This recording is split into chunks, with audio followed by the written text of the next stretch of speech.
Welcome to the channel, everyone. This is Work in Progress Wednesday. Now, if you've been around the channel for a little bit, you know that every Wednesday I like to show you a work in progress, which is why this video series is titled Work in Progress Wednesday. And today we're going to be having a look at this bad boy in the background here. Now, in a second, we're going to jump in and have a little bit of a closer look at this canvas, what I've been working on over the last couple of weeks as I've been creating it, and some of the techniques and some of the materials I've been using for this piece. Even though it's not finished though, I'm super happy with the direction it's heading in and the overall aesthetic of the piece. It's very dark. I have to get a lot more darkness into the actual skull and the flowers themselves. And I will be gold foiling on the teeth as well. That'll be the very last step that I do before I go ahead and hopefully do a resin finish over the top of this. But yeah, really loving this. I've used a couple of different techniques. Let's jump in, have a little bit of a closer look and talk about what those techniques were. All right, so we've got a little bit of a tighter shot so we can see exactly what's going on here, but it is a little bit hard to see on my giant wall in the studio here, which is already flat black. But the background of this piece here, I did actually make it flat black as well. So if I put my hand past behind it there, you can see that it is really nice, and I was able to get a really nice flat consistency throughout the whole background of this painting, and I'm super happy with how that is looking. So yeah, that actually came quite late in it, about a couple of days ago. This was a nice dark gray, and I thought it really needed to be cooled down quite a lot. I sprayed it with a nice flat black spray paint. I made sure I did about 3 to 4 coats, going really light each time, which gave me a really nice finish. Now, to actually get this design on the canvas, I originally drew this in Procreate. I'm going to pop it up on the screen here so you can see the initial design concept, and then I have a little projector that I like to use when I do have something very specific in mind that I want to get onto a canvas, and I was able to project that up. But now, something really interesting I want to mention, I messed up in the initial design when I drew this. The cheekbone across here was completely wrong. I just didn't really focus on how the jaw sort of came up into this area and how this part of the cheekbone sort of came across. So as I was laying some initial shading in there, I actually came in with quite a lot of white paint as I redrew the edge of the cheek here, or the cheekbone, I should say.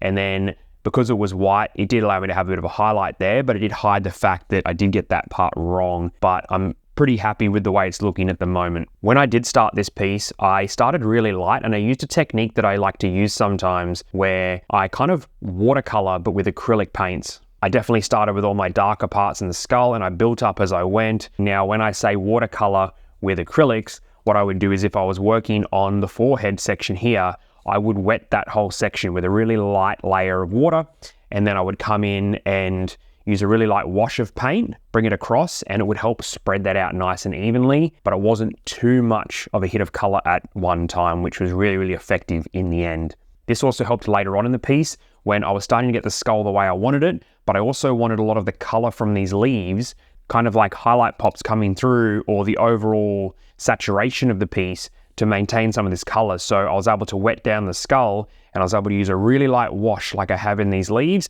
and pop it over the entire skull, which kind of gave it this ochre, really subtle ochre overlay, which tied it in nicely with the whole piece. Now, as you can probably see as well, I've come through the entire piece and I've made sure I have some really nice, thick, bold outlines. Obviously, having a background in tattooing, I think it really adds to the piece, and it's something that I initially did design when I did that sketch, and I had it in mind. So I wanted to make sure I got that across in the design. Now, for a lot of these fine line details in here, which I add into a lot of my skulls, I did come through with one of the finer Posca markers that I have. You can see here the tip is nice and sharp. I was able to get some good definition in those lines. But when I started the piece, I actually thought I was going to use my medium Posca marker here, but I ended up not using this at all. This is actually a little bit too fine. What I did is I have this big bad boy here, my PC7M Posca marker, and look how thick this one is.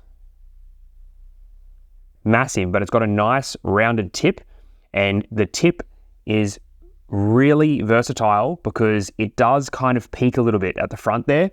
So I was able to come through, get some really nice thick sections across the jawbone, around the outline of the skull. But when I did drop into the top of some of these teeth and a few areas in the flowers, it actually did give me enough definition that I needed for those. So overall, really happy with that. Really didn't think I was going to be using that as much as I did, but I'm loving the result I'm getting. And yeah, there were some final changes as well. The orbs were added in later. I like to add those after I've got a base layer of color down because I really want to figure out where they fit in the piece. But also, as you can probably tell, these bigger flowers here. So we've got the chrysanthemum at the back of the skull sort of engulfing it, but I've got the flowers here as well coming out the side. Now, I wasn't happy with the color on those, so I whitewashed them, and then I also put this yellowy ochre over the top, and I'm gonna build up the color there. I'm actually gonna have them a bit darker than the chrysanthemum that's coming out. But as you can see, the whole piece has a very similar aesthetic and a very similar color palette, which is something I really wanted to achieve and I think is really effective on the matte background. So yeah, that is my piece for Work in Progress Wednesday. I really wanted to share it with you. Please let me know what you think down in the comments below. I love to hear your feedback. I love to show you what I'm working on. Show me what you're working on as well if you want to tag me in some of your projects. But yeah, get out there, stay creative, have some fun, experiment with your projects. And until the next video, I'll catch you then.